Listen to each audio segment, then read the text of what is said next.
लोकाभिरामं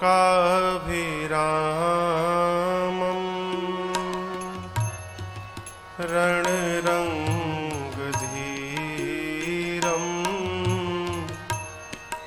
राजीवनेत्रं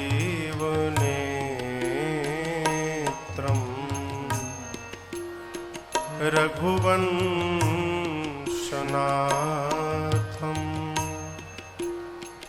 कारुण्यरूपं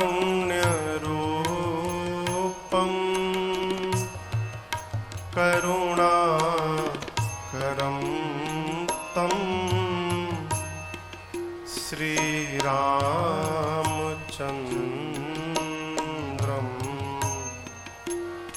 शरणं प्रपद्ये।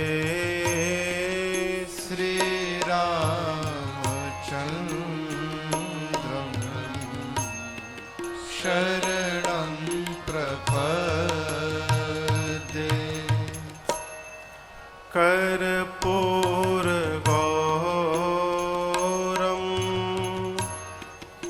करुणावतारं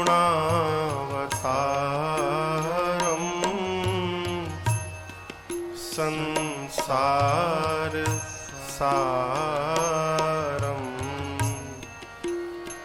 भुजगेन्द्रहारं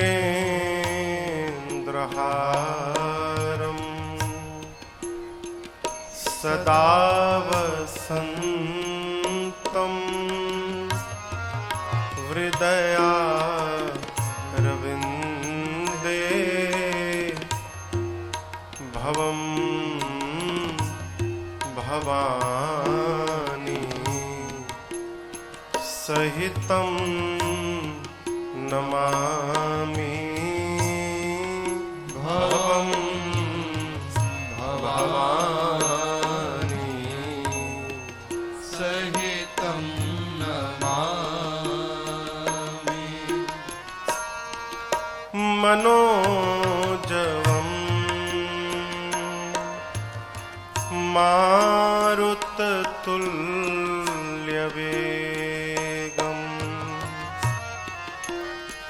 जितेन्द्रियं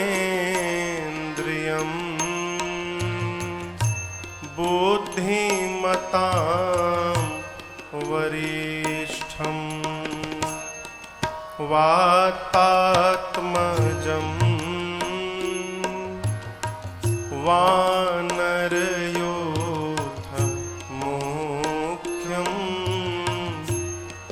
श्रीरामदूतं शरणं प्रपद्ये। श्रीरामदूतं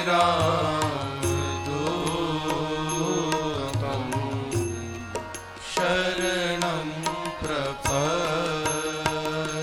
सीताराम राम राम सीता राम राम राम सीताराम राम राम सीता राम राम राम। सीताराम राम राम सीता राम राम राम।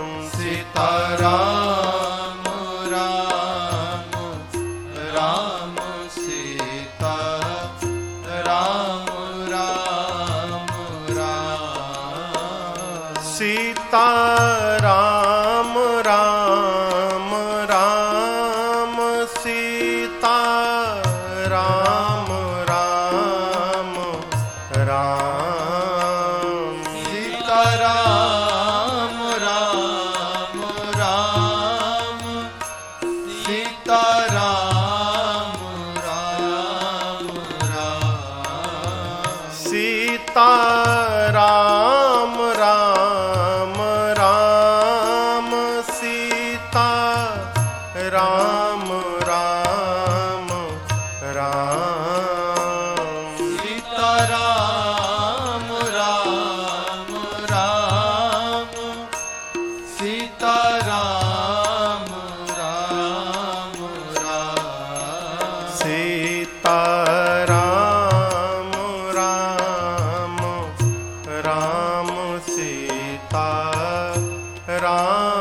राम राम सीता राम राम राम सीता राम राम राम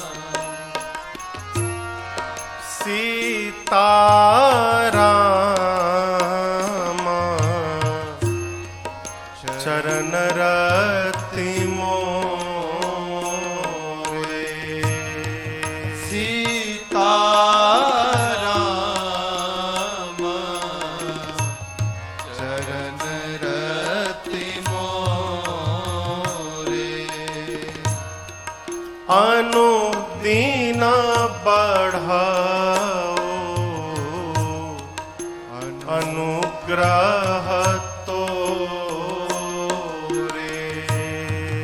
अनुदीन बढ़ाओ अनुग्रह तोरे जेहि विधिनाथ होई हित मोरा जय विधिनाथ होई हित मोरा करहु सुबेगी दास मैं तोरा करहु सोबेगी दास मैं तोरा सीता राम राम राम सीता राम राम राम सीता राम राम राम सीता राम राम राम सीता राम राम राम सीता राम राम राम सीता राम राम राम सीता राम राम राम सीता राम राम राम सीता राम राम राम सीता राम राम राम सीता राम राम राम हो राजा राम राम राम राजा राम राम राम राजा राम राम राम राजा राम राम राम सीता राम राम राम सीता राम राम राम सीता राम राम राम सीता राम राम राम सीता राम राम राम सीता राम राम राम सीता राम राम राम सीता राम राम राम सीता राम राम राम सीता राम राम राम सीता राम राम राम सीता राम राम राम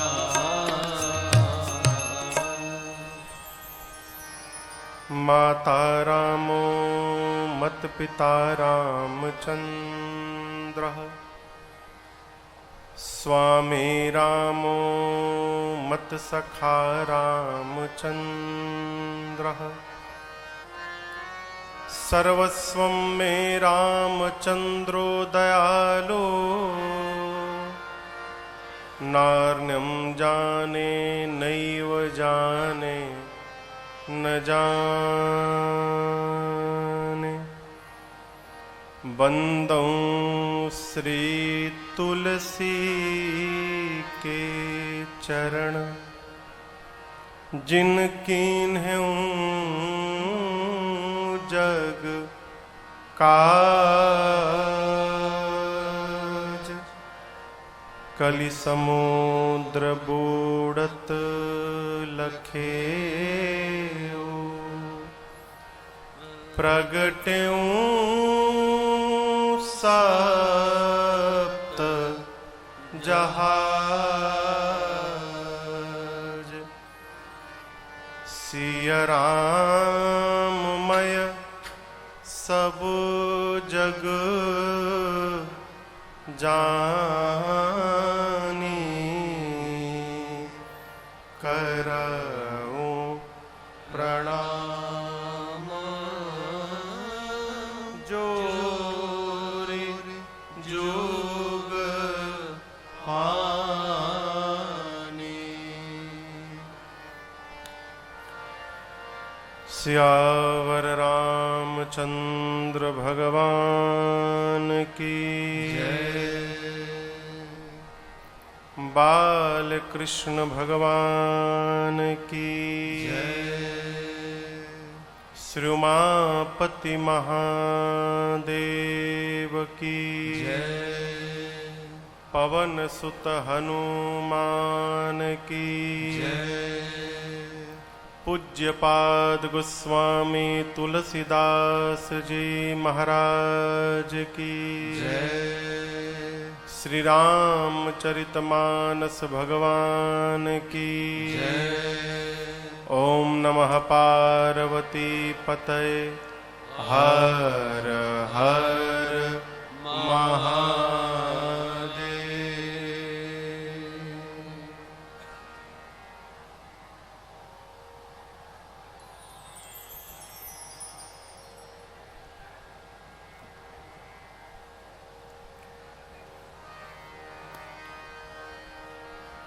अनंतानंत कोटि ब्रह्मांड नायक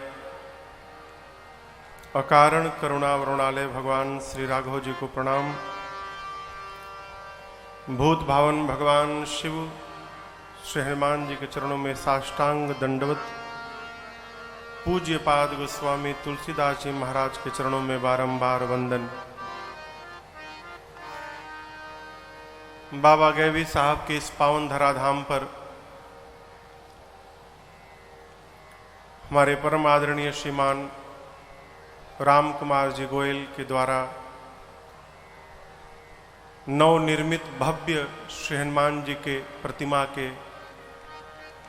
इस पावन प्राण प्रतिष्ठा महोत्सव के अवसर पर आयोजित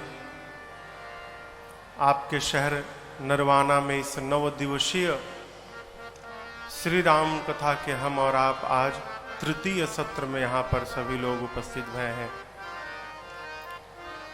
बड़े भैया श्रीमान नरेश गोयल जी आज सपरिवार व्यासपीठ का पूजन किए। मंच पर उपस्थित प्रातः स्मरणीय पूज्य महंत श्री अजय गिरी जी महाराज, परम आदरणीय श्रीमान सुभाष जी, आसपास दूर से आए आप समस्त धर्मानुरागी सुधी श्रोता बंधु माताएं बहनें, पटियाला से आए हमारे प्रेमी आदरणीय सिंगला जी, कहाँ बैठे नारायण वकील हैं, हमारी अपनी बाल मंडली। कल द्वितीय सत्र में हमने और आपने भूत भावन भगवान शिव और मां भवानी जी के दिव्य विवाह महोत्सव की कथा को गाया और श्रवण किया। कई कारण हैं इस विवाह के। नए नए जो राम कथा के श्रोता होते हैं उनके मन में एक अचानक प्रश्न उत्पन्न होता है कि राम जी की कथा में शिव जी के विवाह की कथा कहां से आ गई। और ये सहज स्वाभाविक प्रश्न है। कारण ये है, देखिए क्या कहा जा रहा है ये महत्वपूर्ण विषय नहीं है, कौन कह रहा है ये महत्वपूर्ण विषय है। क्या बताया गया ये इंपॉर्टेंट नहीं है, कौन बता रहा है।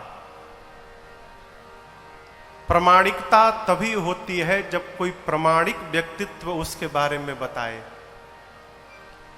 राम कथा को शिव जी के श्रीमुख से कहलवाना है। पहले शंकर जी की पत्नी थी मां सती। भगवान शंकर विश्वास है तो सती मैया बुद्धि लगाती है, और जहां विश्वास होता है ना वहां बुद्धि नहीं लगाना चाहिए, वहां हृदय का काम है, वहां दिमाग का काम नहीं होता। इसलिए जब सती जी थी तो सती जी के साथ शिव जी थे, राम कथा नहीं भई। सती जी योगाग्नि में जलकर भस्म भई, बुद्धि जल गई, तब जाकर श्रद्धा रूपी मां पार्वती का जन्म भया। और जब श्रद्धा और विश्वास का परिणय भया तो इस श्रद्धा और विश्वास के मिलन का परिणाम है कि जीवन से भगवान की भक्ति रूपी गंगा का प्रवाहित हो जाना, तभी जाकर राम कथा प्रवाहित होगी। इसलिए पहले शिव और मां पार्वती का विवाह कराया गया। इसका एक और कारण मैं आपको बताऊं। श्री याज्ञवल्क ऋषि से तीर्थराज प्रयाग में कल भरद्वाज जी ने एक प्रश्न पूछा। क्या प्रश्न पूछा? राम कवन प्रभु मैं पूछूं तो ही। प्रश्न पूछा कि हे प्रभु राम जी कौन है। और कल की आपने पूरी कथा श्रवण की। श्री याज्ञवल्क जी ने एक बार भी ये नहीं बताया कि राम जी कौन है। क्या बताया? शिव जी के विवाह की कथा सुनाई। और धन्य है श्रोता, पूछा गया राम कथा, बताया जा रहा है शिव कथा, लेकिन जो श्रोता महाराज हैं एक बार भी वक्ता को टोक नहीं रहे हैं कि महाराज आप तो गलत उत्तर दे रहे हैं, आप जो बता रहे हैं मैंने पूछा ही नहीं आपसे। टोका नहीं, सुनते गए। और सुनने के बाद क्या परिवर्तन भया। देखिए आप जितने लोग कथा सुन रहे हैं मुझे सब दिखाई देते हैं, और ये भी दिखाई पड़ता है कि कौन कथा सुनने बैठा है और कौन टाइम पास करने बैठा है, ये सब पता चलता है। कैसे? ये जो चेहरा है ना ये सब बताता है। याज्ञवल्क जी शिव जी की कथा सुनाए तो भरद्वाज जी के स्वरूप का परिवर्तन दर्शन करिए। क्या भया? बहुलालसा कथा पर बाढ़े नयन नीर रुमावली ठाढ़ी। भरद्वाज जी के नेत्र में प्रेम के अश्रु निकल पड़े, शरीर का एक एक रोम पुलकित हो गया। और समझिएगा आंसू निकालने के कई उपाय हैं। ग्लिसरीन लेकर हल्का सा यहां लगा लीजिए, घंटों झरझर आंसू निकलेगा, परंतु आपके शरीर के रोम को पुलकित कर दे ऐसा कोई उपाय अभी संसार में नहीं है। जब तक बात जाकर यहां स्पर्श न करे तब तक ये पुलकित होने वाला नहीं है। और ये भगवान के भक्त का लक्षण है। मेरे राम जी कहते हैं, कैसे पता चलेगा कि सामने वाला भगवान का भक्त है? मेरे प्रभु के श्री मुख वचन है, ए जी मम गुण गावत फूल शरीरा, मम गुण गावत फूल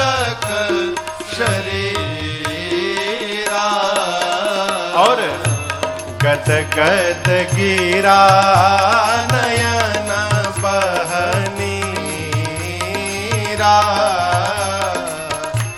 गद गद गिरा नयन बहनीरा, गद गद गिरा नयन बहनीरा। राम जी कहते हैं कि मेरे भक्त का लक्षण क्या है?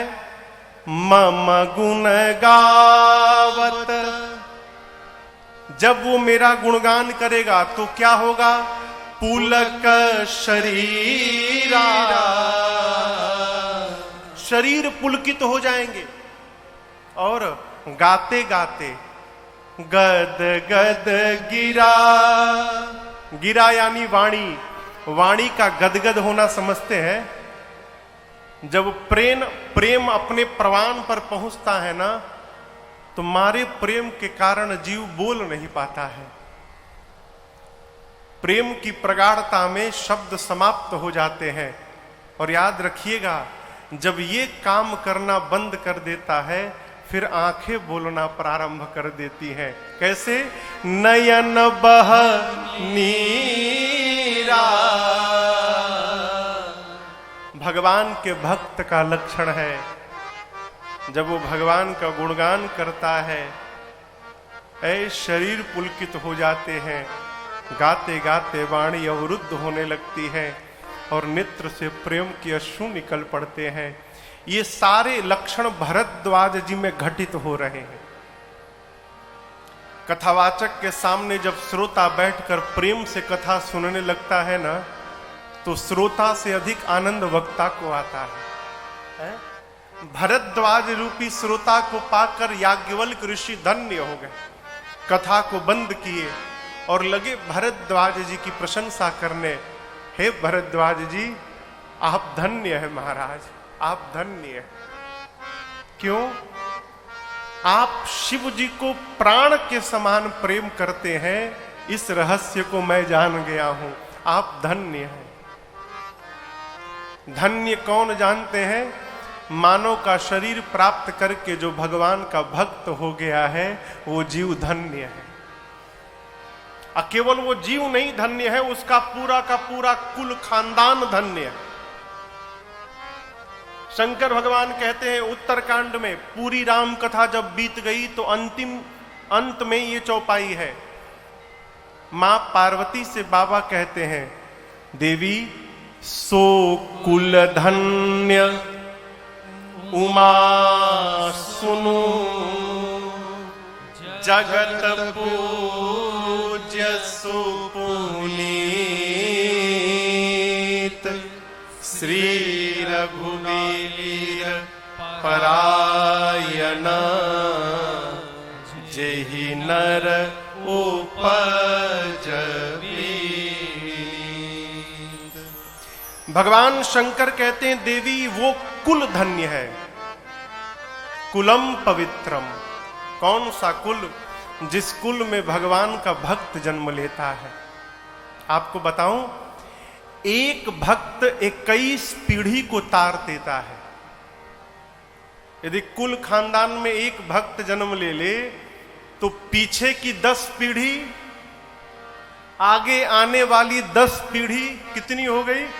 20। और एक वो जिसमें उसने जन्म लिया है, वो पीढ़ी, एक भक्त 21 पीढ़ी को तारता है। इसलिए मेरी आपसे प्रार्थना है, भगवान के सामने जाइए तो प्रार्थना करिए, प्रभु मेरे बेटे को डॉक्टर बनाइएगा चाहे मत बनाइएगा, वो इंजीनियर बने चाहे न बने, नाथ अपना भक्त अवश्य उसे बनाइएगा। क्यों? सब बन गया और भक्त न बना, सब व्यर्थ है, सब व्यर्थ है। माई बाप, भक्त बन गया ना, जो करेगा अच्छा करेगा। आप विश्वास में रहिए। भरद्वाज जी से याज्ञवल्क्य जी कहते हैं, महाराज हे मुनि, आप धन्य हैं। आप ऐसा कदाचित मत समझिएगा कि मैंने आपके प्रश्न को नहीं समझा। आपने मुझसे राम कथा पूछी और मैंने शिव कथा सुनाई, अकारण नहीं सुनाया। आपको एक बात बताऊं, जो शिव का भक्त नहीं हो पाया वो जीवन में कभी राम जी का भक्त हो ही नहीं सकता है। ये सिद्धांत है। राम जी की भक्ति प्राप्त करनी हो तो शिव के शरण में जाना ही पड़ेगा। यही राम जी के भक्त का लक्षण है। लक्षण क्या है? बीनु छल विश्व नाथ पद नेहु, राम भगत कर लक्षण एहु। भगवान के भक्त का, राम जी के भक्त का यही लक्षण है कि वो बिना छल के शिव जी के चरणों में प्रेम करें। क्यों? बिना शिव के शरण में गए राम जी की भक्ति प्राप्त ही नहीं हो सकती। याज्ञवल्क्य जी कहते हैं, भरद्वाज जी, प्रथमतः मैंने शिव चरित्र सुनाकर ये देखने का प्रयास किया कि आप राम कथा सुनने के अधिकारी हैं कि नहीं है। क्योंकि जो शिव को प्रेम करता है वही राम कथा सुन सकता है। और मैंने आपके मर्म को जान लिया। क्या जान लिया? आप सुचि सेवक तुम राम के, रहित समस्त विकार। आप रघुनाथ जी के सुचि कहें तो पवित्र भक्त हैं। आपके इस मर्म को मैंने जान लिया। याज्ञवल्क्य जी भरद्वाज जी से कहते हैं, मुनिवर कथा तो मैं सुनाऊंगा, लेकिन आपको एक बात बताऊं, आज आपके साथ वार्ता करके जो मेरे मन को, हृदय को सुख प्राप्त हुआ है वो मैं बता नहीं सकता। एक बात समझिएगा, बड़ी अद्भुत बात है। यदि अपने बारे में जानना हो कि हम क्या हैं, तो ये देखिए कि किसके साथ बैठने पर हमको आनंद आ रहा है, सुख मिल रहा है। बुरा मत मानिएगा, यदि विषयी के साथ बैठने पर हमको आनंद आ रहा है, इसका अर्थ है कि हम भी विषयी हैं। और यदि किसी भजनानंदी के पास बैठने पर हमको आनंद आ रहा है, इसका एक ही अर्थ है, हम भी भगवान के भक्त हैं। किसी से प्रमाण लेने की आवश्यकता नहीं है, हम स्वयं प्रमाण हैं। हमारे मन को सुख कहां मिल रहा है? और प्रयास करिए, क्या जीवन में जितना अधिक हो सके हम सत्य के संग रहें। सत्य के संग रहना ही सत्संग है। संतों के संग में रहना ही सत्संग है। भगवान के भक्तों के साथ रहना ही सत्संग है। भगवान की कथाओं को सुनते रहना ही सत्संग है। धर्म के साथ रहना सत्संग है। क्यों? प्रातःस्मरणीय परम पूज्य श्री पथिक जी महाराज, एक बड़े अद्भुत साधक हैं भारत के। पथिक जी कहते हैं, अरे सदा जो सुसंगति में, सुसंगति समझते हैं? सु यानी सुंदर, सुंदर संगति में, सदा जो सुसंगति में आते रहेंगे, सदा जो सुसंगति में आते रहेंगे, वो जीवन को अपने सजाते रहेंगे, वो जीवन को अपने सजाते रहेंगे, सदा जो सुसंगति में आते रहेंगे, वो जीवन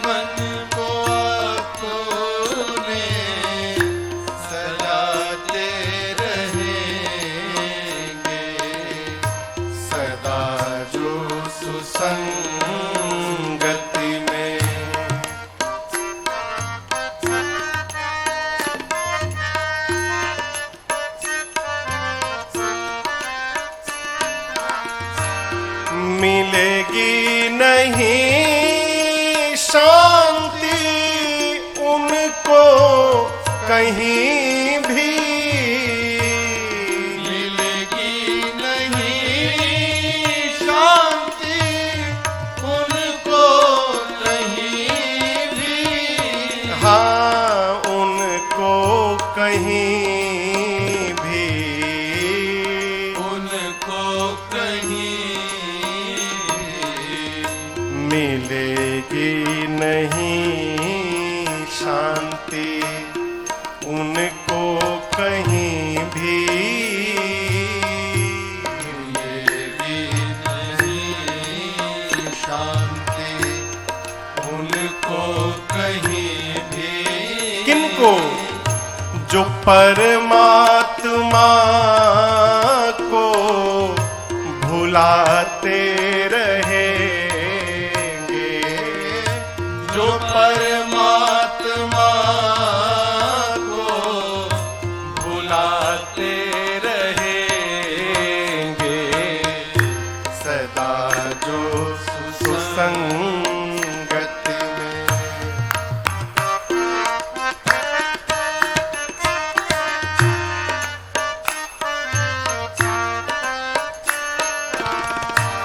बनेंगे कभी मुक्त जीवन में वे ही,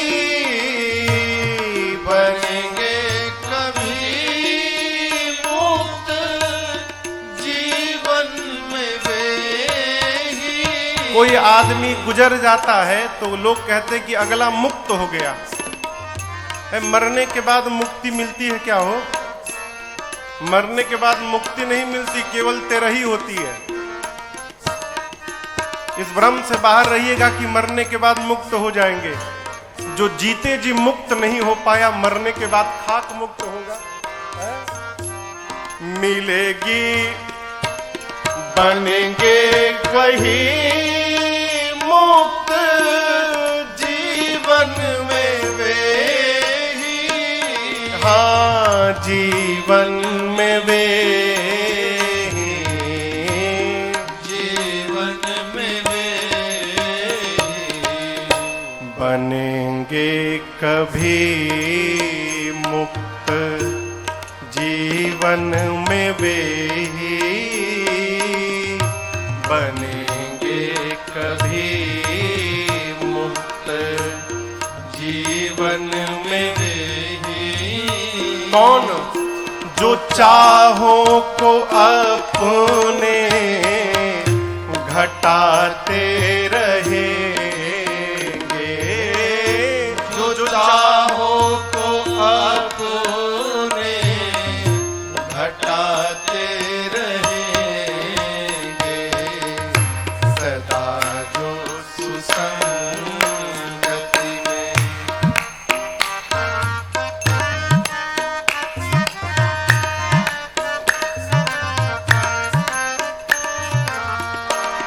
उन्हीं की बनी है और बनती रहेगी, उन्हीं की बनी है और बनती रहेगी। हाँ बनती रहेगी, बनती रहेगी। उन्हीं की बनी है और बनती रहेगी, उन्हीं की बनी है और बनती रहेगी। किनकी? जो बिगड़ी किसी की बनाते रहेंगे, जो बिगड़ी किसी की बनाते रहेंगे,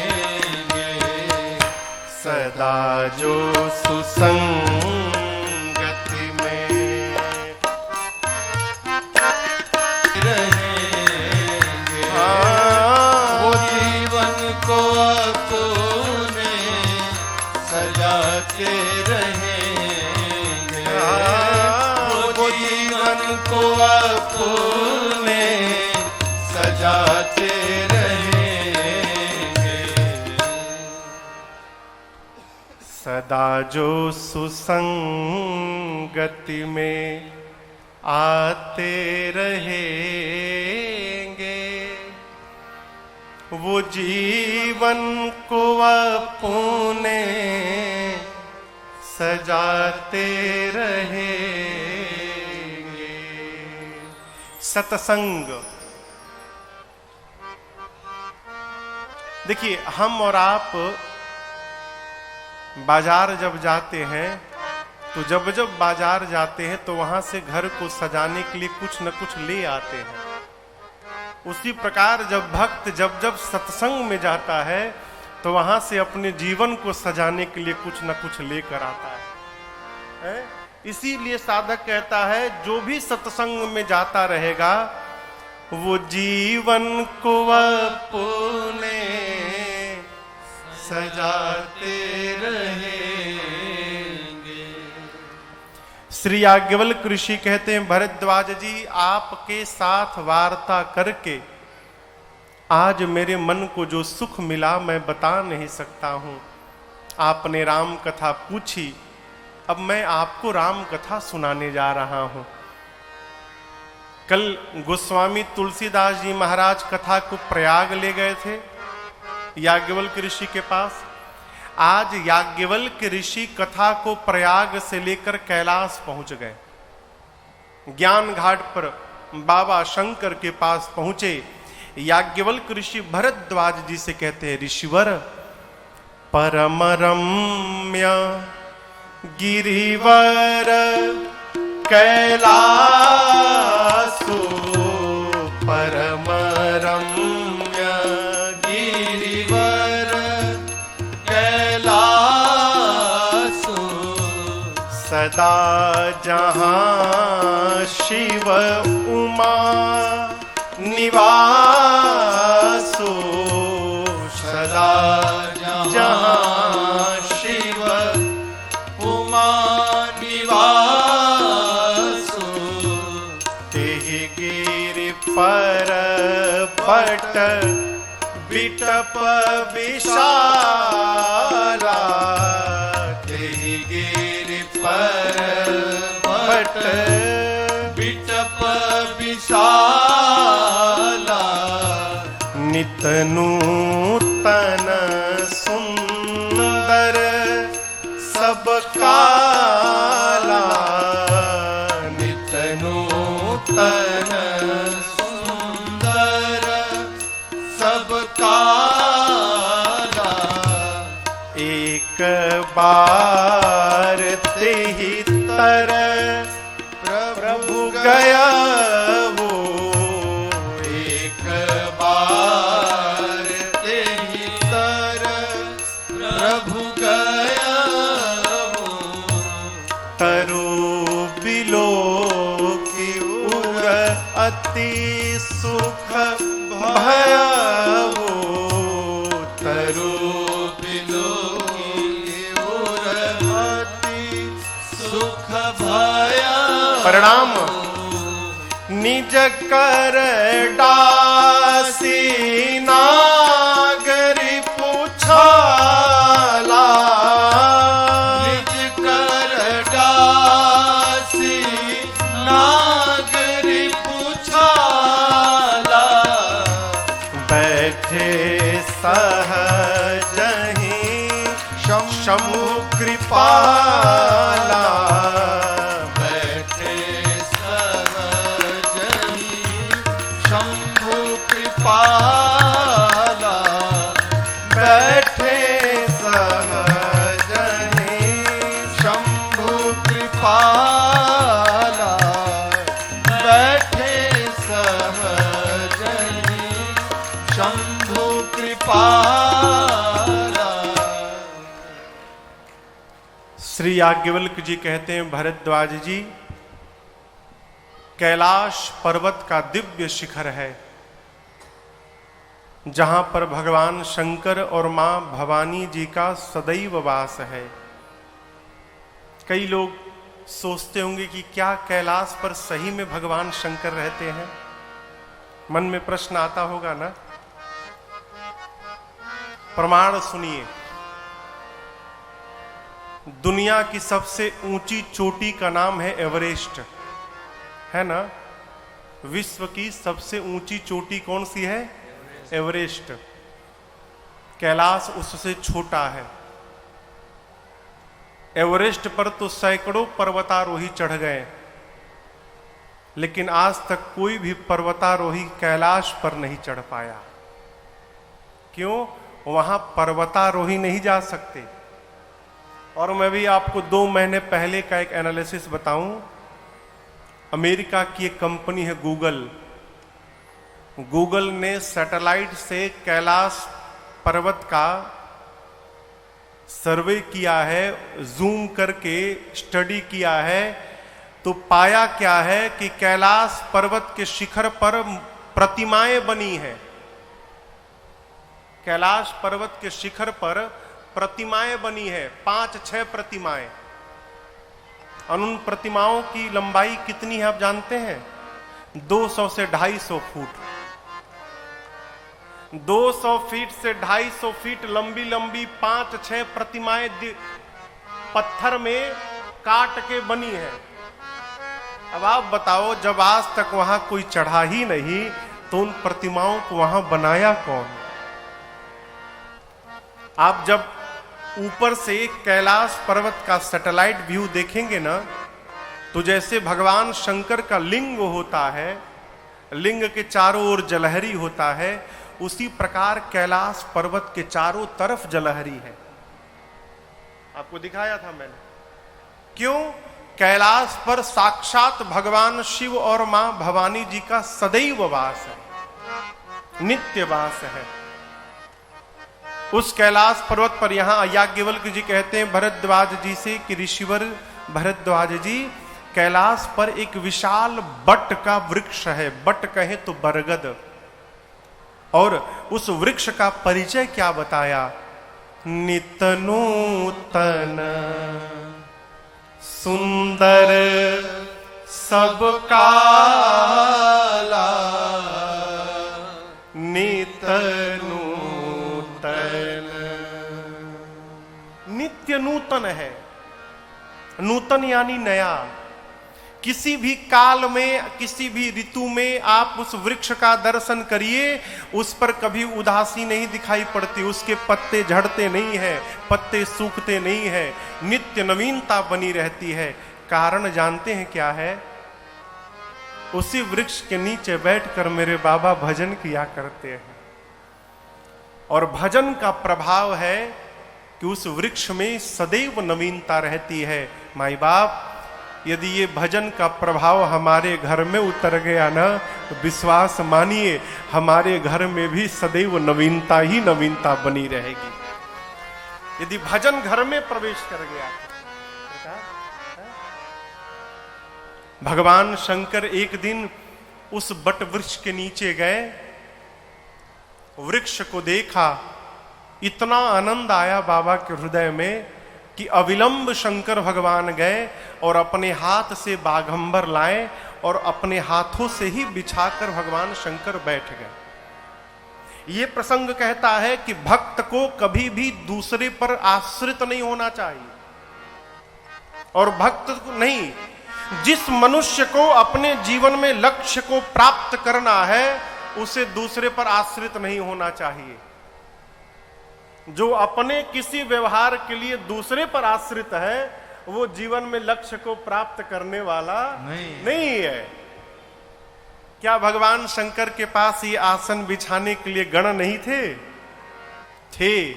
लेकिन बाबा ये सिद्धांत प्रतिपादित करना चाहते हैं कि मनुष्य को स्वावलंबी होना चाहिए, अपने व्यवहार के लिए अपने पर आश्रित होना चाहिए। मेरी प्रार्थना, घर में छोटे छोटे बच्चे हैं, उनको बचपन से सिखाइए, प्रातः काल जगे तो अपने बिस्तर को अपने हाथों से ठीक करें। ये बचपन से आदत डलाइए बच्चों में। जिस चादर को ओढ़कर सोते हैं, सवेरे उठकर बच्चे अपने हाथों से चादर को चपेटे। अगर बचपन में आदत नहीं बनी ना, तो बड़े होने के बाद ये आदत बनने वाली नहीं है, वो जीवन भर दूसरे पर ही आश्रित रह जाएगा। बचपन से आदत रखाइए। भगवान शंकर स्वयं अपने हाथों से बागंबर लाकर बिछाए और सहज होकर बाबा बैठ गए। सहज बैठे सहज ही शंभु कृपाला। कैसे बैठे? सहज होकर। सहज होना समझते हैं? हाँ? सरकार?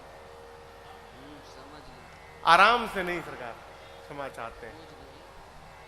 सहज बैठने का अर्थ है बिना किसी बनावट के बैठ गए, जैसे हैं वैसे बैठ गए। कोई तामझाम नहीं किया, कोई नाटक नहीं किया। क्यों?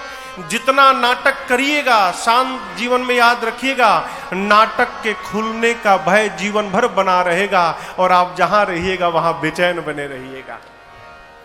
इसलिए जैसे है वैसे बनिए। अब कल्पना करिए किसी के सिर में बाल ना हो, भाई कोई हो तो क्षमा करेगा, ये तो अब स्वाभाविक क्रिया है, इसमें कोई क्या कर सकता है। पंडित जी, किसी का भी उड़ सकता है कि तो किसी के सिर पे बाल ना हो और वो नकली बिग लगा के चला जाए कहीं, टोपी जैसा पहन के, और कहीं गया है और वहां तूफान आ जाए तो अब वो पूरा समय टेंशन में बना रहेगा कहीं उड़ ना जाए। पकड़ के नहीं खड़ा हो सकता, लोग क्या बोलेंगे, क्यों पकड़ के खड़े हो। ये क्या है? ये असहज जीवन है। असहज रहिएगा तो बेचैन रहिएगा, और सहज रहिएगा तो जहां भी रहिएगा आनंद में रहिएगा। ये जीवन है माई बाप, सहज रहा जाए। लेकिन आपसे एक बात कहूं, ये कहने में तो बहुत सरल है लेकिन रहने में बहुत कठिन है माई बाप। सहज हो जाना बहुत कठिन व्यवहार है। भगवान शंकर सहज होकर बैठे हैं और इस सहजता से बैठने का परिणाम दर्शन करिए, कैसे लग रहे हैं। बैठे सोह काम रिपु कैसे धरे शरीर शांत रस जैसे। ऐसा लगता है मानो कि शांत रस ने ही शरीर धारण कर लिया है। परम शांत, शांति को प्राप्त कर जाना, शांत अवस्था में अवस्थित हो जाना, ये जीवन का परम लक्ष्य है। क्यों कह रहा हूं, इसको याद रखिएगा। अशांत मन से कोई भी जीवन में श्रेष्ठ व्यवहार नहीं कर सकता। व्यवहार जितना श्रेष्ठ होगा उसके लिए शर्त है मन को पहले शांत करना पड़ेगा। मन शांत कैसे होगा? बिना भगवान के भजन किए जीवन में कभी शांति आने वाली नहीं है। भजन से क्या होगा? स्वीकार करने की शक्ति आएगी। स्वीकार करने का अर्थ है, अरे राजी है हम उसी में। ये स्वीकार करने का अर्थ है क्या? राजी है हम उसी में जिसमें तेरी रजा है। राजी है हम उसी में जिसमें तेरी रजा है। सारे जहां के मालिक तेरा ही आसरा है। सारे जहां के मालिक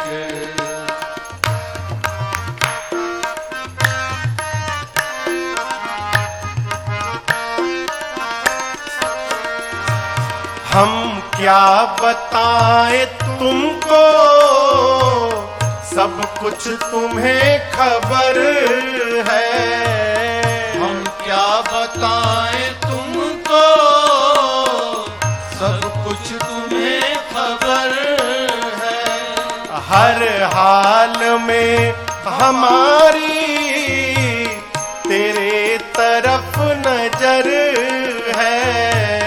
हर हाल में हमारी तेरी तरफ नजर है।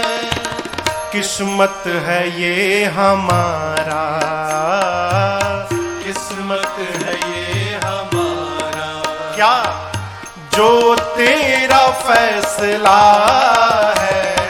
किस्मत है ये हमारा, जो तेरा फैसला है।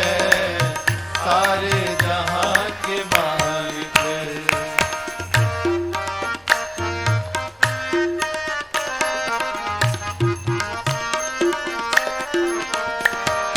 हाथों को हम दुआ की खातिर में लाए कैसे। हाथों को हम दुआ की खातिर में लाए कैसे। चरणों में तेरे आकर सर को झुकाए कैसे। चरणों में तेरे आकर सर को झुकाए कैसे। मजबूरियां हमारी, मजबूरियां हमारी, बस एक तू ही जानता है। मजबूरियां हमारी, एक तू ही जानता है। सारे जहां के मालिक तेरा ही आसरा है। सारे जहां के मालिक, सारे जहां के मालिक, सारे जहां के मालिक। आनंद में रहने का उपाय, राजी हैं हम उसी में जिसमें तेरी रजा है। सारे जहां के मालिक। भगवान शंकर शांत होकर बैठे हैं, परम शांत। आपको एक घर के व्यवहार की बात बताऊं। छोटे बच्चे और पत्नी ये दोनों अवसर ढूंढते हैं। क्या अवसर ढूंढते हैं? बेटा देखता है कि पिताजी का मन कब प्रसन्न है, पत्नी देखती है कि स्वामी का चेहरा कब प्रसन्न है। क्यों? प्रसन्न चेहरा रहेगा तो जो कहना है कह दो, जो मांगना है मांग लो, बात बन जाएगी। और तनिक भी चेहरे पर रुग्णता दिखाई पड़ी तो कहने वाली बात को भी लोग छिपा लेते। सुभाष जी सही कह रहा हूं ना? बिल्कुल सही। सुभाष जी कह रहे कि एकदम सही कह रहे हैं महाराज, अनुभव बता रहे हैं अपना। ये सहज व्यवहार है। क्या? बाबा बैठे हैं बट वृक्ष के नीचे, परम शांत हैं, आनंद में हैं। पार्वती मैया ने देखा और मन में सोचा, पार्वती ऐसा अवसर जीवन में दोबारा आने वाला नहीं है, आज जो जो पूछना है पूछ डालो। मैया दौड़ कर गई बाबा के पास। शंकर भगवान ने मां को आते देखा। बाबा कहते हैं, जानी प्रिया आदर अति कीन्हा, और बाम भाग आसन हर दीना। मेरी मां पार्वती गई तो बाबा ने प्रिया जानकर मैया का अति आदर किया। एक बड़ी गूढ़ बात आपको बताऊं। स्वागत से आदर का पता चलता है। आप कहीं गए और सामने वाला आपको कहां बिठा रहा है, इससे उसके भाव का पता चलता है। आपका मन किसी से बहुत मिल जाता है, जो आपके एकदम अंतरंग भाव में रहता है, उसको आप अपने बेडरूम में ले जाकर बिठाते हैं। कम मन मिलने वाले को बाहर ड्राइंग में बिठाते हैं। जिनसे काम चलाऊ मिलना जुलना है, उनको बाहर के बैठके में बिठाते हैं, भीतर नहीं लाते घर के। और जिससे 36 का आंकड़ा होता है, उसके लिए तो दरवाजा भी नहीं खुलता है। वो गेट के बाहर, हाँ बताओ क्यों आए हो, काम बताओ, ठीक ना। यहां आप दर्शन करिए, मां मेरी जब पहुंची है तो शंकर भगवान ने कहां बिठाया? बाम भाग। यहां दर्शन करिए पीछे सरकार के, बाम भाग आसन हर दीन्हा। एक पत्नी के लिए इससे श्रेष्ठ दूसरा कोई स्थान नहीं हो सकता कि उसको उसका पति उसको अपने बामांग में स्थान दे रहा हो। महापुरुष तो कहते हैं बाबा ने मां को अपने बाएं पांव पर बिठाया, बामांग में, बाम भाग आसन हर दीना। कल की कथा आपके स्मरण में होगी। सती मैया भगवान शंकर के समाधि से जगने के बाद आई तो बाबा ने कहां बिठाया? सन्मुख बिठाया था। लेकिन आज उन्हीं पार्वती जी को भगवान शंकर ने अपने बामांग में स्थान दिया। बामांग में स्थान प्राप्त करते मेरी मां को जो आनंद की प्राप्ति भई, आप उसकी कल्पना नहीं कर सकते। मां झूम गई आनंद में। बाबा कहते हैं देवी क्या बात है? मां कहती है प्रभु मैं आज आपसे कुछ पूछने आई हूं। बाबा ने कहा पूछिए। मैया कहती है प्रभु आप तो विश्व के नाथ हैं, आप मेरे नाथ हैं। चर अचर नाग नर देवता सब आपके चरणों की सेवा करते हैं। आप प्रभु हैं, समर्थवान है, समस्त कलाओं के गुणों के आप धाम हैं। प्रभु आपके शरण में आने वाले लोगों के लिए आपका नाम ही कल्प वृक्ष के समान है। यदि आप सत्य में पार्वती को अपने चरणों की दासी मानते हैं नाथ, तो आपसे मेरी प्रार्थना है प्रभु आप मेरे अज्ञान का भ्रम का हरण कर लीजिए। प्रभु शंकर भगवान बोले आपको भ्रम? मैया बोली इस जन्म का नहीं है प्रभु, ये तो पिछले जन्म वाला ही है, अब तक समाप्त नहीं हुआ है। बाबा ने कहा क्या भ्रम है? मां कहती है प्रभु जो मुनि लोग परमार्थ पथ पे चलते हैं वो कहते हैं कि राम जी ब्रह्म है। शेष सरस्वती वेद पुराण सब राम जी की महिमा गाते हैं, राम जी को ब्रह्म बताते हैं। आप मेरे पति हैं, आपको मैं देखती हूं कैलाश में बैठकर दिन रात आप भी राम राम राम राम के जप में लगे रहते हैं। प्रभु मेरा प्रश्न है कि आप सब लोग जिस राम की चर्चा करते हैं वो राम अयोध्या वाले महाराज दशरथ के आंगन में खेलने वाले राम जी हैं कि कोई दूसरे अजन्मा अलौकिक परम तत्व है? मैं प्रश्न क्यों कर रही हूं? क्योंकि आप लोग कह रहे हैं कि राम जी ब्रह्म है। आप ही कहते हैं कि ब्रह्म जन्म नहीं लेता, ब्रह्म अजन्मा होता है, ब्रह्म का कोई स्वरूप नहीं होता, ब्रह्म निराकार होता है, निर्गुण होता है। मेरा प्रश्न है प्रभु यदि राम जी ब्रह्म है तो भला ब्रह्म जन्म लेके राजा का बेटा कैसे बन गया? और यदि राम जी राजा के पुत्र हैं तो एक जन्म लेने वाले राजपुत्र को आप लोग ब्रह्म क्यों बता रहे हैं? जौन्द्रिपतनय तब ब्रह्म किमी नारी विरह मति भोर देखि चरित महिमा सुनत भ्रमति बुद्धि अति मूढ़। प्रभु यदि राम जी अनीह हैं, ब्रह्म हैं, व्यापक कोई दूसरे तत्व हैं, तो कृपा करके आप वो भी मुझे बताइए। पार्वती को अज्ञानी जानकर मेरे पर क्रोध मत करिएगा नाथ। जैसे मेरा मोह भ्रम समाप्त हो जाए आप वो ही करिए प्रभु। पिछले जन्म में वन में मैंने राम जी के प्रभुत्व का दर्शन किया। मैं इतने भय में आ गई थी कि मैंने आपसे कुछ नहीं बताया। मैंने प्रभाव देखा, लेकिन प्रभाव देखने के बाद भी इस मलिन मन को बोध नहीं हुआ नाथ।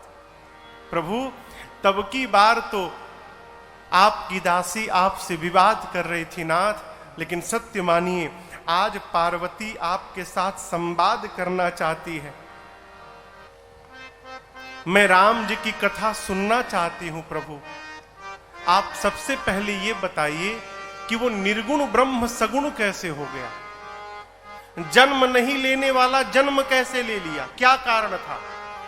फिर राम जी के जन्म की कथा सुनाइए, बाल लीला सुनाइए, कैसे धनुष भंग भया वो सुनाइए, सीताराम जी का विवाह सुनाइए। विवाह के बाद तो राजा बनने वाले थे, क्या ऐसा हो गया कि राम जी को वन में जाना पड़ा? वो कारण सुनाइए। वन में राम जी ने कौन कौन सी लीलाएं की वो सुनाइए। किस प्रकार से दुष्ट रावण का वध किया वो सुनाइए। वापस आए, अयोध्या के राजा बने, राजा बनने के बाद क्या क्या किए वो सुनाइए। कैसे अपनी प्रजा के साथ अपने धाम गए वो सुनाइए। प्रभु मैंने जो पूछा वो तो सुनाइएगा ही, और जो मेरे से पूछने में छूट गया है आप उसको भी सुना दीजिएगा, कुछ छिपा के मत रखिएगा।